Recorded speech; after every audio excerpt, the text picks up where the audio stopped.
I should have never pulled that man out of the water. If you stay with this story until the end, you'll understand why sometimes it's kinder to let someone drown than to save what's left of them. We brought his body aboard, but whatever was inside him should have never touched a ship. My name doesn't matter. Back then I captained a small trading schooner drifting between islands, carrying spices, letters, and the kind of quiet secrets people paid extra to keep silent. The sea was calm, the stars sharp, and my crew half asleep when it happened. A sound cut through the night. At first it resembled wind pushing through torn sails, low and shaky. But then it rose, wet, broken, like someone screaming underwater with lungs full of salt. It came from starboard, deep in the fog. We approached slowly, oars barely touching the water, lanterns dimmed so the night wouldn't notice. Floating on a shattered plank was a man, skin pale, lips blue, wrists marked with rope burns carved down to the bone. He didn't cling to the wood. It seemed to cling to him, like a dead creature refusing to let go of its meal. He wasn't conscious. Or maybe he was, somewhere beneath the surface of his own eyes. We hauled him on board. That was our first mistake. At first everything seemed routine.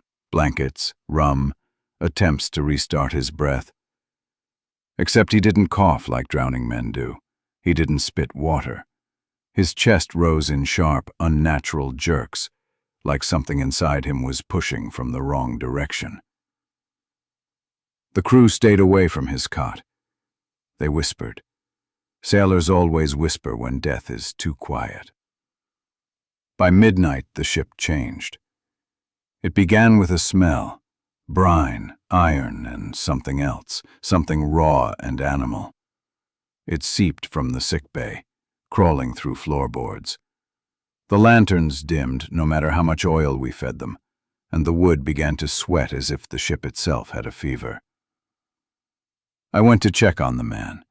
His blanket was soaked, not with seawater, with something thicker. His chest heaved violently, ribs shifting under the skin like trapped knuckles trying to punch their way out. His fingers twitched in small, jerky bursts, too precise to be random. His jaw worked slowly, as if chewing, though nothing was in his mouth. I stepped back, because the truth hit me in a single, suffocating thought. He wasn't dying. He was changing. The ship creaked. Not from waves, there were none. The sea had flattened around us into a black plate, the kind of stillness that warns sailors to pray. My crew stayed below, afraid to look at the water, afraid to look at him, afraid to look at anything. Around 3 a.m, something knocked, not on the hull, from inside the man's chest. A dull, heavy thud. Then another. Slow, purposeful, the way someone knocks when they expect the door to open. A thin line formed along his sternum, a crack in the skin, pale at first, then darker as something pressed against it from beneath. Each breath sharpened the line until it resembled a seam in poorly stitched fabric. The air thickened. The ship tilted even though the sea remained still. Pressure built around us, like the ocean itself was leaning in to listen. I tried to step forward, to push him back down, to hold his body together even though I knew it was pointless. The seam pulsed, once, twice. Then a sound escaped his throat. Not a scream, not a plea, a wet exhale of relief. As though whatever had been trapped inside him had finally found the surface. I staggered toward the door, but the wood around me groaned. The entire ship seemed to shift its weight. Something brushed the underside of the deck, slow, dragging, familiar in the way nightmares are familiar. It took me a moment to place it. It was the sound of something crawling. Not on the deck, under it. The man's body convulsed one last time. The seam of flesh split open, not with the violence of birth, but with the calm inevitability of a wound reopening. A slick shape slid beneath his ribs and disappeared between the floorboards, leaving his body collapsing in on itself like an empty sack. The ship exhaled. Not in the way timber sighs after years at sea, but in a long, damp breath that rose between the planks and brushed the back of my neck. I froze. Every instinct I'd earned in decades on the water told me to run, but there was nowhere to run on a floating coffin. The body on the cot deflated slowly, ribs sinking, stomach collapsing inward until the man looked like he'd been emptied with a ladle. His eyes stared upward, unfocused, as if he had died days earlier. But he hadn't. He had died only moments ago, and something else had taken his place. Beneath my feet, the ship trembled with a faint rhythm.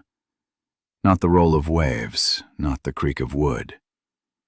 A pulse. Slow. Heavy. Like a second heartbeat beating underneath the hull. I stepped back toward the door, careful not to make noise. The boards beneath me had softened, the fibers expanding as though warming to a fever. A thin film of moisture slicked the floor. It wasn't seawater. It clung to my boots too thickly, like mucus left behind by something that crawled and didn't care about dignity. I reached the deck and pulled myself up just in time to hear the crew shouting below. Their voices rose and dropped abruptly, stuttered, then thinned into a single terrified silence. The ship tilted again, leaning toward the port side. Something heavy shifted below, dragging weight across the bilge. I forced myself to look into the open hatch. Darkness swirled inside. Not the usual black of an unlit hold, this darkness moved, rippled, almost breathed. It clung to the walls as if the ship had grown a second skin beneath the wooden ribs. My lantern barely pushed it back. The light bent, strangely, bending inwards as if drawn toward the thing hiding just out of sight. A scraping echoed from deep below. Wet, slow, purposeful. The same sound I'd heard in the man's chest before it opened. Footsteps followed, if footsteps can be called that. More like the thud of something soft dropping its weight onto wood, then dragging itself forward with patience that chilled the blood. The first body floated up from the darkness. Roland, my strongest deckhand. His limbs limp, chest collapsed inward like the man in the sickbay. His face was slack, mouth open, as though all the strength inside him had been sucked out through his ribs. He drifted upward unnaturally, lifted by the slow rise of water spilling up the lower deck stairs. The ship was taking on water, but this wasn't flooding. It was rising from within, as if drawn upward by the thing that had crawled inside our hull. I stepped back as Roland's body bumped gently against the ladder, turning toward me with empty eyes. The water around him vibrated, shifting with movement deeper below.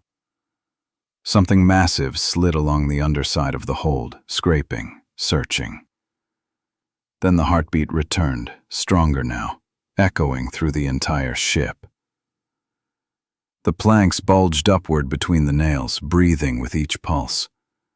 I felt the wood swell beneath my boots, as though I was standing atop the chest of an immense, drowning creature trying to rise from the depths. The fog outside thickened. It wasn't natural fog anymore, but a heavy, suffocating gray wall surrounding us from every direction, forming a cocoon that sealed us away from the world. The sea had gone silent. Even the wind refused to touch our sails. I stumbled toward the bow, hoping distance would help me think, but the ship leaned again, jerking violently as something inside shifted its mass. The sound that followed was unmistakable, a long, low groan, like joy, like recognition. The thing knew I was alone now. A cluster of bubbles rose from a crack in the wood. The crack expanded. Something slick pushed through, a black, viscous shape that forced the seams apart like an infant splitting a womb. It retreated quickly, as if testing the air. The planks quivered. Another pulse shook the ship. Then the truth dawned on me like a blade across the spine. What came out of the drowned man hadn't simply crawled into the ship. It had been waiting for a vessel, a host, a body big enough,